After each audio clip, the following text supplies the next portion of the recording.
welcome to this week's episode of Not D&D, brought to you by EM World Live. I'm your host, Jessica, and this week we have an Emmy award-winning Jason Cordova with us. Jason, thank you so much for joining us. Thank you so much for having me. I'm really excited to be here. I am delighted to have you because we're going to be talking about Brindlewood Bay, this excellent game, and digging into that. So that's the topic today. So if you have any questions about that, please feel free to jump in the chat and ask, and I'll be there in the comments with links and answers for you. But before we dig into that, Jason, I am a very nosy person. I'm interested in you and your background and your history.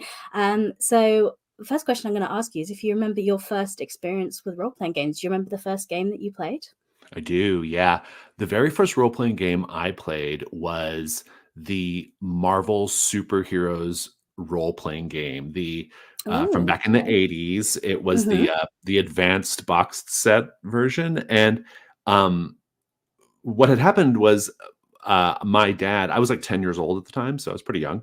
My dad would take me to this comic book shop all the time to look at comic books, and I saw this game there, and I knew it was a game of some sort, but I didn't have any idea what kind of game it was, but I convinced him to buy it for me.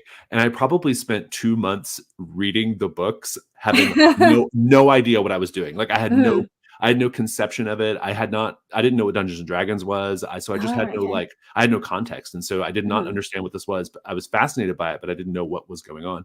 But an older kid came over, and this older kid knew what role-playing games were, taught me how to play it, and ran the game for me, like 1v1. And I actually I really distinctly remember this like moment where my character, I was playing a villain and I was breaking into a jewelry store or something. Of course. Yeah.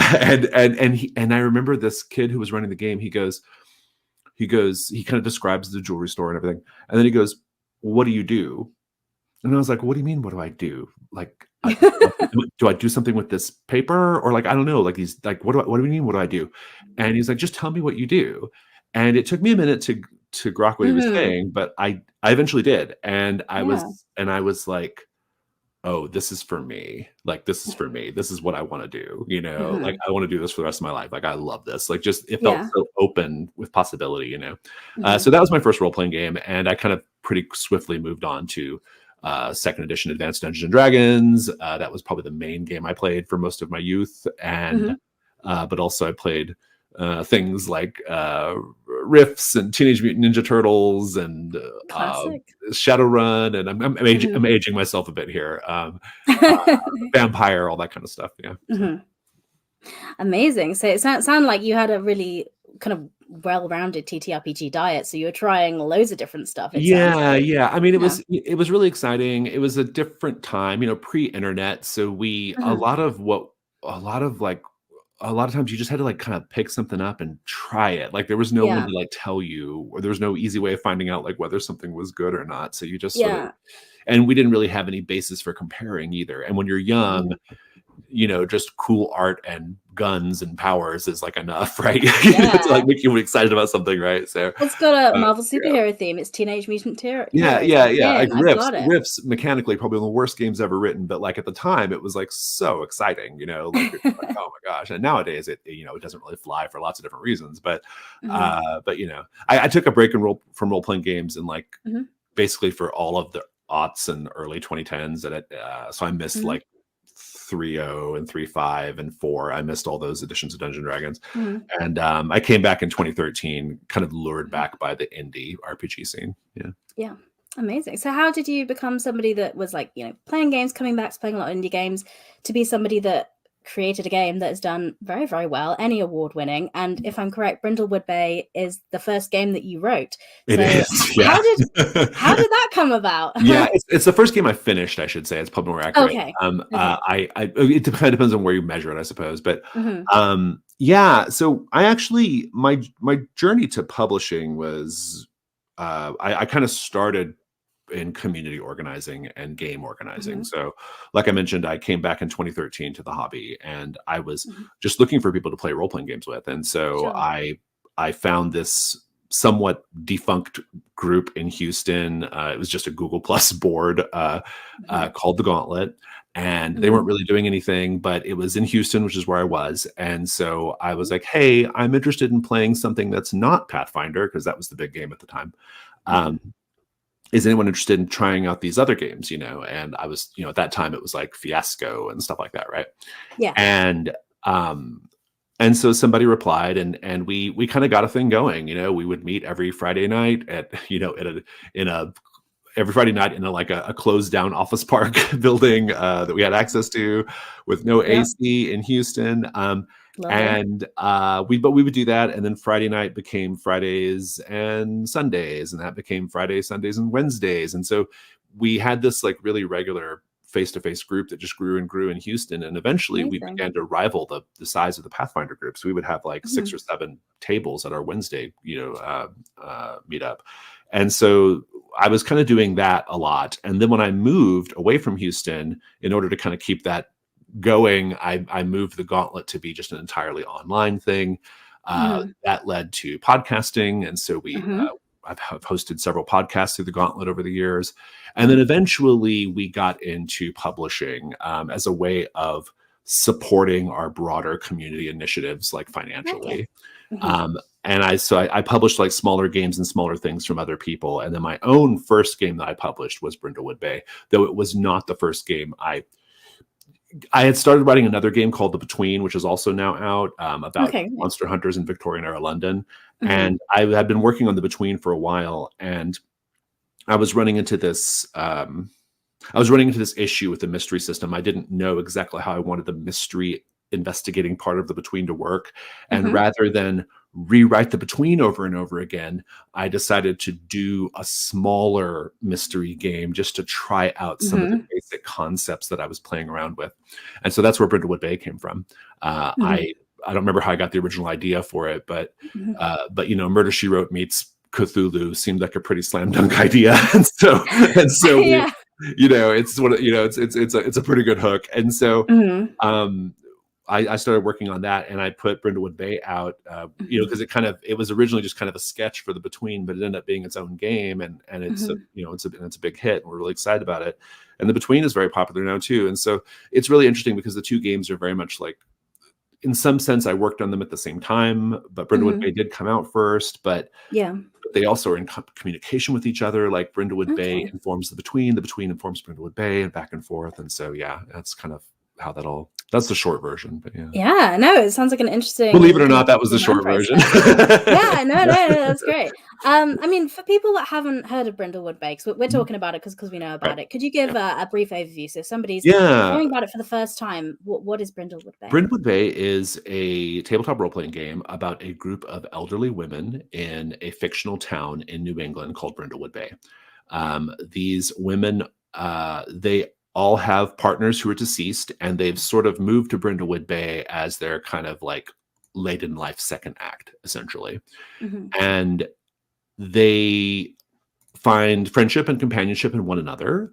They all share they all have a shared love of murder mystery books, and so they have a murder mystery book club that they go to every week, called the Murder Mavens. And so they are called the Murder Mavens, and they eventually start helping the local authorities solve actual murders taking place in their little town of Brindlewood Bay. Perfect. And as the campaign progresses, they also learn that these murders are all happening because they are part of a grand occult conspiracy. And that's where the sort of Lovecraftian aspects of the game come into play. And so it's a game that sort of starts as a sort of cozy murder mystery thing, but then it transitions into this kind of more darker horror focused thing at the end. And and at the end they have to confront this cult in order to save their community. So Amazing. Absolutely love it. So with the game, obviously we talked a lot about the inspiration is, like you say, Murder, She Wrote and things like that. So I think those themes come through really clearly, and a bit of Cthulhu kind of thrown in there for the murder. Of course, why not? But talking about system and your inspirations for that, so you chose kind of a Powered by the Apocalypse sort of base for it. Of course, there's edits and tweaks. What made you think that system would work really well for this story?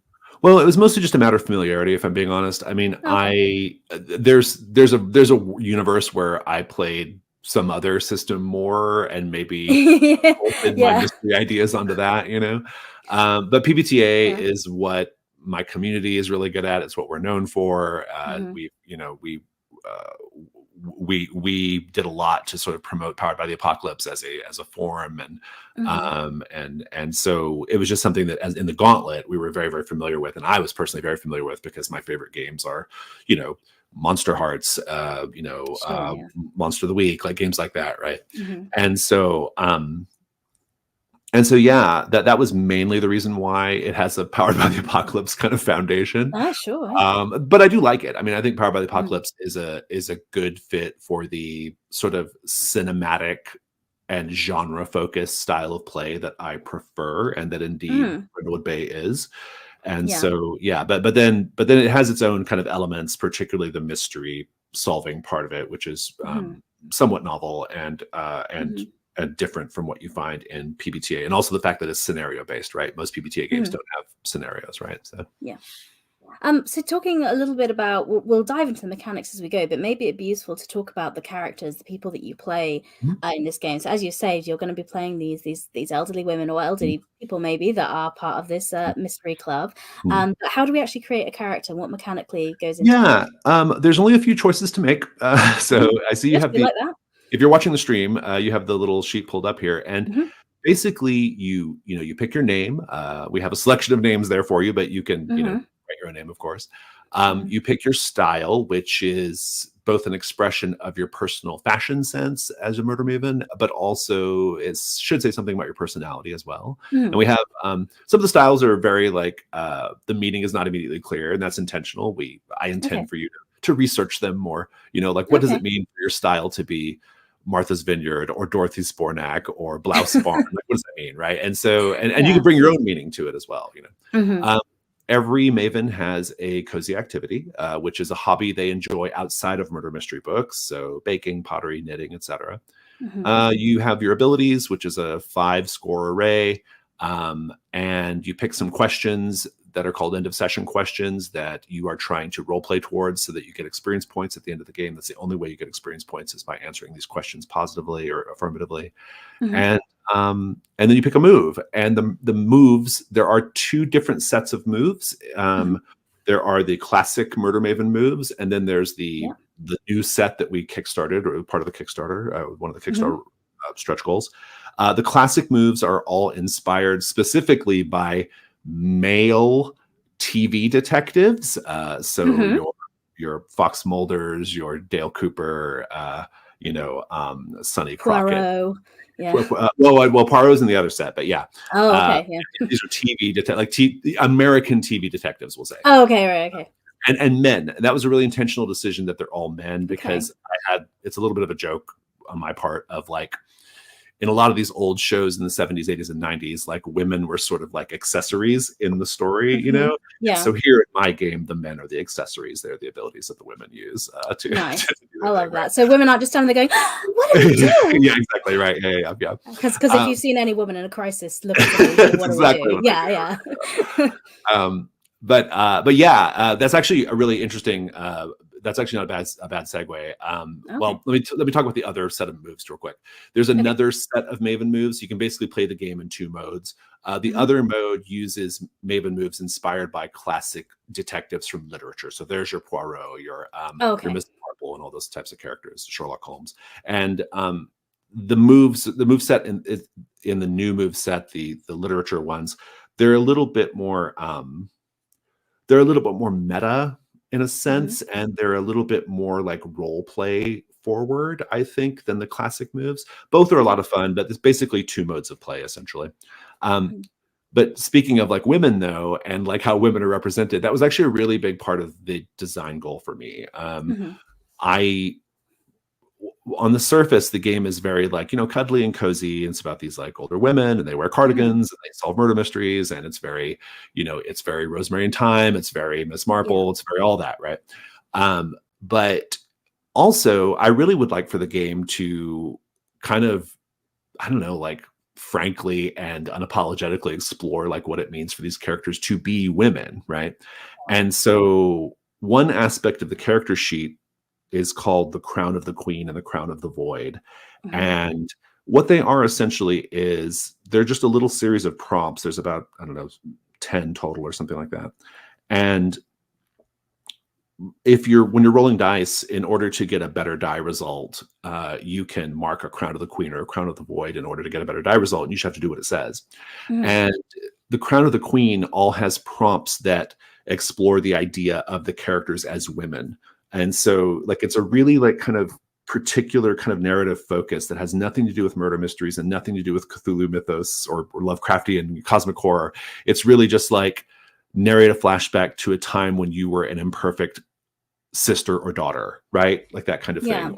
Or narrate a scene in the present day showing how you find, like intimacy or satisfaction, right? Like it's that kind of thing, right?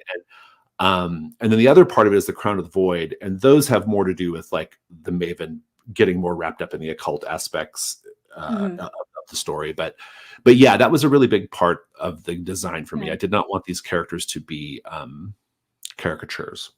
Yeah, definitely. I think that comes through. And I think it's really nice to have a game not only focusing on women, but older women as well, because typically in society, older women are kind of invisible, and we don't look at them and talk about them, but they're interesting for people with stuff going on and are involved in the occult, and I think we should right, we should honor that, right? Yeah. I mean like when I was running this by my aunts and my grandmother, and my mom, and kind of talking to them about like, and in some sense they were kind of like consulting, with me on this.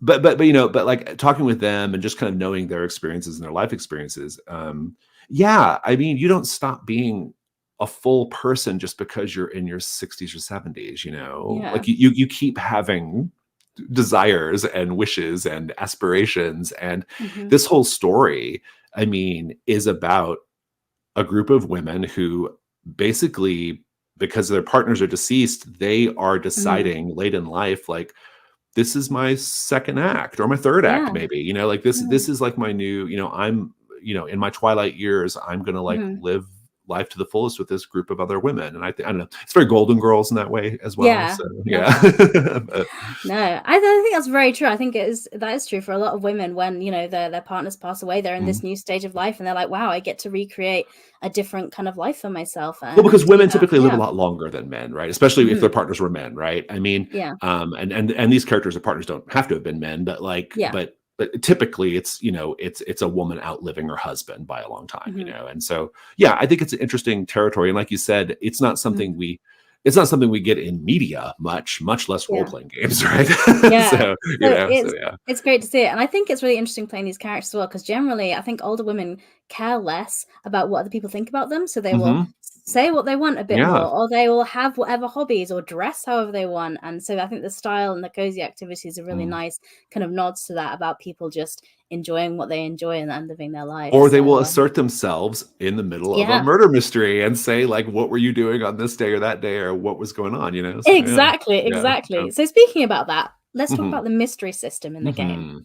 So tell us about the mystery system. This is the part of the game that I think some people are like really skeptical of until they try it. I think once they try it, they're usually convinced. But the idea, so we have the game is scenario based. The core game comes with 6 mysteries, 6 murder mysteries. And then we have another book, a supplementary book called Nephews in Peril, which has like 30 more mysteries of that you can use in your game. And the thing about these scenarios, though, these mysteries, is there are not canonical solutions. So the classic starter mystery, Dad Overboard, which most groups will play, it will always have a different solution than like the next time you play it, right? And that's because the keeper, which is what we call the GM in this game, the keeper has no idea who did it. They have a list of suspects, they have a list of locations, they have a list of clues that they can kind of sprinkle throughout. But they don't know who did it. And the characters can investigate however they want to. They can search wherever they want to. They can do online research. They can go poking around offices or yachts or whatever they want to do. They can talk to people. And as the keeper, your job is to simply assess the moment, take a look at your clue list if they find a clue, if they roll dice and are entitled to a clue, and work that clue into the moment, right? And so it's all about like there's no wrong way to investigate, for one thing. Sure. And you can always find the clues. But the fun part of it, the part that makes it feel like you're actually solving a mystery, is when you have enough clues, as a play group, you then get together and you look at all the clues you've got and you start building a theory of the case. And you start saying, okay, well, based off everything that's happened in the story so far, based off these clues we have, based off all the information we've got, this is who we think did it. And this is why. And then you're going to roll some dice, and depending on how many clues you're able to work into your theory, you get a certain, bonus on the die roll to see if you're correct or not. And you can either be correct, and you can then go bring the killer to justice. You can be correct, but bringing the killer to justice will be difficult or complicated in some way. Or maybe you're wrong, and the person you thought was the killer gets killed themselves and completely throws all of your planning out the window, right? And so that's kind of the thrust of the mystery system. It's this emergent collaborative thing rather than one person at the table knowing the answer. So very much designed to encourage collaborative storytelling. So yes. So if people have come from, perhaps they've been playing a lot of like D&D 5e, which can be less collaborative than that. Do you have any kind of guidance or advice for people running this style of game? And Yeah. The thing is, I think it's not as hard as you might think. I happen to believe that role-playing games as a medium are, there are a lot of advantages that we don't have compared to other forms of entertainment, right? Video games have lots of interactive elements and visuals, and movies have, actors and visuals and all that kind of thing. In terms of mystery books, like an actual mystery book, we have this like really particular forced perspective that, is an advantage that we don't have in a role-playing game. And, but the one thing that role-playing games do really well is collaborative storytelling, right? That's the one thing we can do in our form of entertainment that no other form of entertainment can do. And so what I find is that the mystery system, this collaborative storytelling, it's not just like collaborating on the mysteries. You're also invited as a player to build out the scenes, to describe locations. There's lots of opportunities for you to give input to the keeper about what things look like and sound like. This is not as hard as you might think, because really, truly, I think that all people, or most people, are natural storytellers. It's something we've been doing as a species for a really long time, and we're pretty good at it as a result. And so I find that it's not so difficult. Just because the typical GM player relationship is a little more one-sided, because that's the way it's been sort of historically. It doesn't mean that's the way it has to be. It can certainly be this more like sitting around a campfire telling each other a story, which again, I think is something as humans we're pretty good at doing. So trust the rules, do what the rules say, and you should be able to get it done and have a good time. Fab. For me, because I'm this year new to like running games, so this style of collaborative storytelling takes the pressure off me. I feel running games, because I don't have to hold everything in my head and have the story. I can just turn to the players and be like, what's there? What do you think? And they'll come up with something better than I ever would. Absolutely. And then, absolutely. And someone else will and just that classic kind of thing. So running this kind of game, I feel, is almost less intimidating than approaching a more traditional kind of crunchy role-playing game with all this stuff you have to remember, because you can just sit and tell stories, like you say, with other people. And and this game just happens to have a light mechanical overlay to make it all kind of go in a particular direction, but otherwise it's pretty I don't want to say freeform. There's certainly games that are much more freeform than mine, but but like For the Queen or something like that, but also very fun but different. But yeah, no, you're right. I mean, I think the thing I really, really love that I had never, I don't know if other role-playing game writers experience this, but I certainly did a lot, and it makes me very happy, is the number of people who wrote me messages and still write me messages saying that Brindlewood Bay is the first game they've ever run. Like, I've never GM'd a game before, and and Brindlewood Bay was the first one because I felt comfortable doing it, and it was great. And that makes me really happy, like that they were having like this really good kind of different experience, first experience. Yeah, and I mean, we try to support that as much as we can. I mean, the Kickstarter edition of the book has a really, really robust keeper support section. And then I do videos on YouTube showing how more games are run so that people can see it in action. And so we try to be as supportive as we can as far as that goes. But I think you're right. Yeah, there's just a basic sort of like, in my mind, I agree. I think the crunchier games are actually harder in a lot of ways, even though they seem like they have more structure and more things going on. That can be a lot to manage, and it can actually kind of get in the way a little bit of just like conversation, you know. Sure. So, yeah. Well, with talking about Brindlewood Bay, like a lot of people are running it for the first time as a one shot, and I think the structure of it lends itself really well to one shot sessions, like going to conventions or just trying out running a game. How is the game different if you're running it as a campaign, or are there any slightly different ways you'd approach it if you're planning on doing a short campaign using it? Yeah, I mean, well, we wrote it to be a campaign, so all of the guidance in the book assumes you are running a full, 12 to 15 session go of it, which is about how long it takes to do the full. We call it the Dark Conspiracy campaign. Like, to do that full campaign takes about 12-ish, 13 sessions, something like that, which is about 6 mysteries plus the final confrontation with the cult.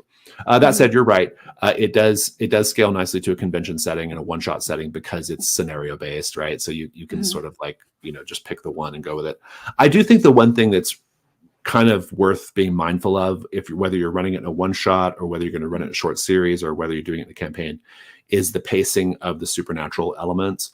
In a one shot, you are obviously not going to have a lot of space to really get into the dark occult conspiracy aspects of the story, and that's kind of okay. I think you can sort of like hint at it and let it kind of rest in the background and kind of, be an intriguing thing that players maybe think about, but otherwise you're just focused on the mystery that you're solving, and that's perfectly fine. Sure.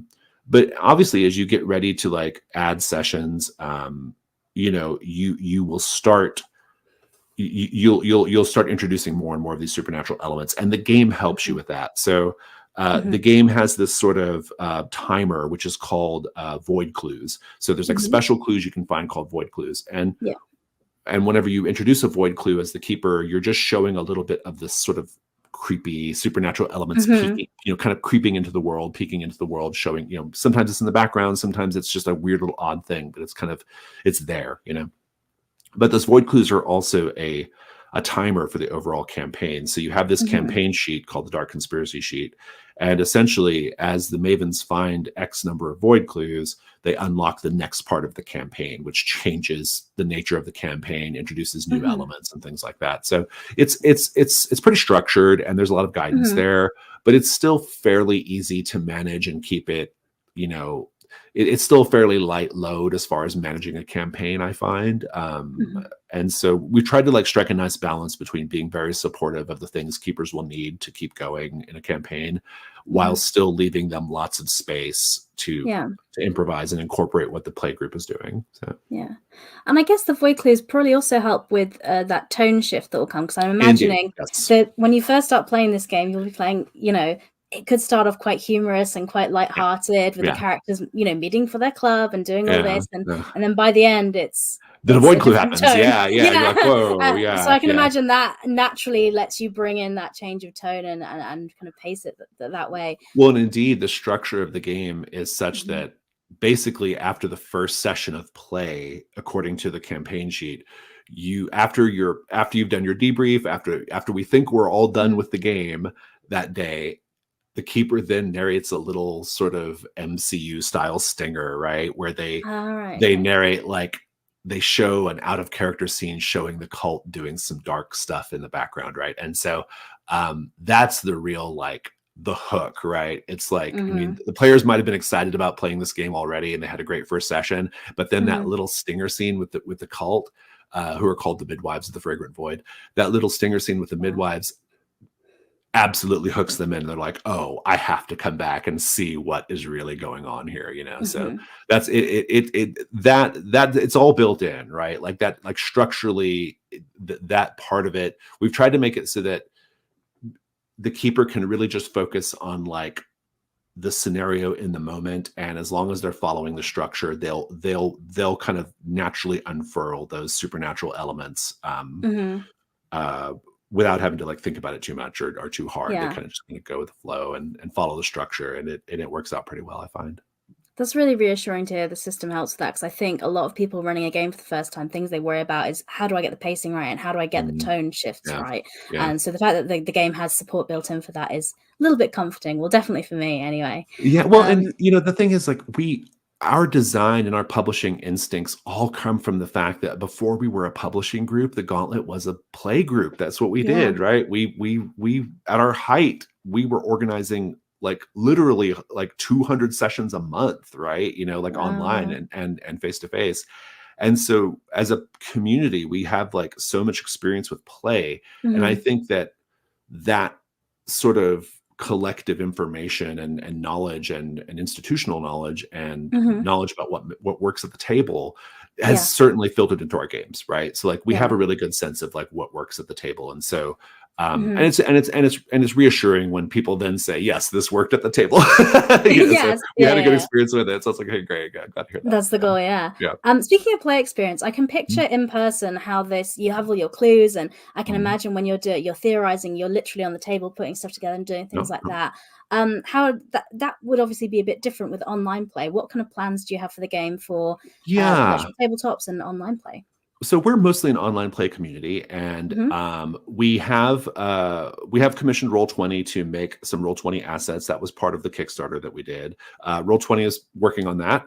We don't have a lot of direct involvement in that, but my understanding is that the eventual product, the Roll20 product, is going to have like a murder board kind of like idea, and we have sent them the many hundreds of pieces of artwork of characters and things for them to like incorporate into the Roll20 product. And so that's a thing that's underway.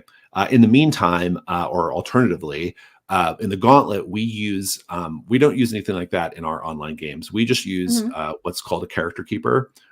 This is a concept that we invented a number of years ago, where you basically use a Google Sheet to a shared Google Sheet as a highly formatted for each game, to kind of track all your information. And so we use that, and it's pretty effective. And I'm excited about the Roll20 product, but I'm really accustomed to our Google Sheets, and so I'll probably just keep using the Google Sheets myself. But but so you can, I mean, the Brindlewood Bay character keeper, who was created by Ben Bond, is excellent, and like it's functional and usable and available now, and people can go play right away. It's how we play in the Gauntlet every single day.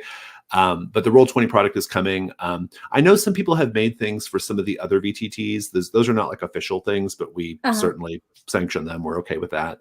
But the official thing is coming from, there's also a Roll, ROLE, Roll VTT implementation as well, which is pretty good. But the Roll20 one is the one that we're really excited about. But we just don't know when it's coming out yet. I mean, Roll20, they have their, we're in their queue. So hopefully yeah. Fantastic. Well, that's great to hear. So if people, kind of want to find out more, if they've listened to it and thought, you know what, sold, I'm going to pick up a copy, where's the best place for people to go? So unfortunately, you can no longer pre-order the hard copies. However, we have printed loads of extra physical copies of both Brindlewood Bay and the supplement Nephews in Peril. You will be able to purchase those from our partners at Studio 2 Publishing. So we'll eventually have that purchase link somewhere on our website. For now, though, and you can get the PDFs on DriveThruRPG, and we have PDFs of there's Brindlewood Bay, there's Nephews in Peril, and they're terrific. But if you do want to wait and you want to pick up the physical book from Studio 2, we do a PDF thing, where a brick and mortar type thing, where as long as you just send us a receipt, we'll send you the PDF as well. So great. Excellent to hear. Well, thank you so much for coming on and thanks for having me. Bay with us. It's been a really great time. Before you go, I do ask everybody if they have any recommendations for other TTRPGs, and the rules are it can't be D&D, because this is not D&D, and it can't be a game that you've made, because we spent a little bit of time talking about your game. No, fair enough. I always like to, I have a deep well of knowledge of indie RPGs, and so I like to pick something a little bit outside the box whenever I can.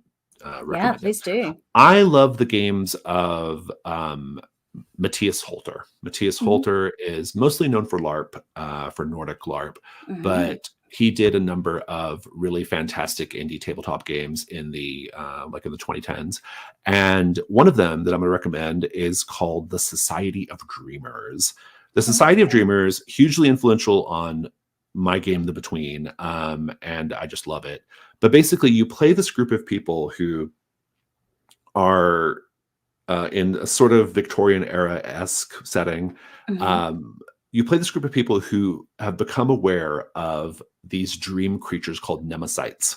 And what they do is they get together to study the Nemesites. And sometimes that means literally diving into the dreams of people who are being terrorized by Nemesites to make contact with the Nemesites, right?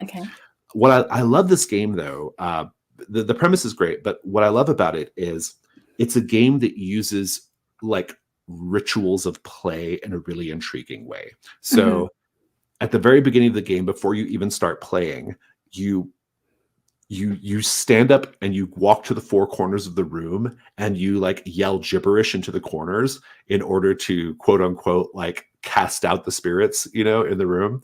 You light candles to play. You have this like each little gameplay phase has its own like little sub game mechanic that you're dealing with, and so one of them is kind of like a Ouija board thing. One is this really fun process where you're diving into a dreamer's mind, and you, as the person diving into the dream, you narrate what you're seeing in this dreamer's dream, but the other players control you. They like tell you like what to do, and so I don't know, it's just got so many fun little rituals of play. And it's a great game to play if you're just looking for something kind of spooky and you want to do something kind of a little bit different and outside the norm. It's great fun. Definitely. And definitely seeing that Nordic LARP influence come in by a lot of the things you've said there. So, It's gonna be dark, it's gonna be scary, let's sit in the room and cry for a few hours style. It's kind of I mean, Society of Dreamers is pretty close to a LARP. I mean, it's in some sense it's a LARP because you're sitting around a table messing around with Ouija boards and stuff like that. But but you can definitely see the LARP influence for sure. Yeah, well, that's a great recommendation. Thank you so much for sharing it with us. And again, thank you for coming on and sharing your game with us and giving up your time. Would love to have you back on in the future because I know there's so many other great games that you have coming in the future and that are already out now. So I'd love to have you back to talk about them in the future. But for now, that's all this week. And thanks very much to everyone who watched or listened. Bye.